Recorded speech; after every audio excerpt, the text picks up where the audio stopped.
कर्नाटकचे मुख्यमंत्री डी.के. शिवकुमार व उत्तम पाटील यांच्या भेटीत नेमकं दडलंय काय? युवा नेते उत्तम पाटील, अभिनंदन पाटील यांची बंगळुरूमध्ये सदिच्छा भेट, विविध विषयांवर सकारात्मक चर्चा, मुद्दे मात्र गुलदस्त्यात.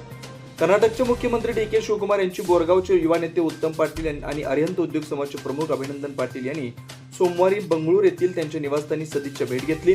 या भेटीत विविध विषयांवर सकारात्मक चर्चा झाल्याची माहिती समोर आली आहे. चर्चेतील नेमके मुद्दे मात्र स्पष्ट करण्यात आलेले नाही. त्यामुळे या भेटीमागे कोणतं राजकीय, सामाजिक अथवा विकासात्मक समीकरण दडलंय याबाबत निपाणी परिसरातील राजकीय वर्तुळात चर्चेला उधाण आलंय.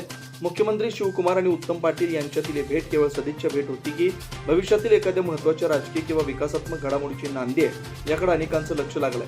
विशेषतः निपाणी परिसरातील बदलत्या राजकीय घडामोडींच्या पार्श्वभूमीवर या भेटीला वेगळं महत्त्व प्राप्त झालंय. भेटीदरम्यान स्थानिक प्रश्न, विकास कामं किंवा अन्य कोणत्या विषयांवर चर्चा झाली याबाबत अधिकृत माहिती समोर आलेली नाही. त्यामुळे भेटीचा नेमका अजेंडा आणि त्यातून पुढे कोणती भूमिका अथवा निर्णय समोर येणार याबाबत उत्सुकता निर्माण झाली आहे. दरम्यान अभिनंदन पाटील यांनी अरिहंत उद्योग समाजच्या वतीनं मुख्यमंत्री शिवकुमार यांचं अभिनंदन केलं.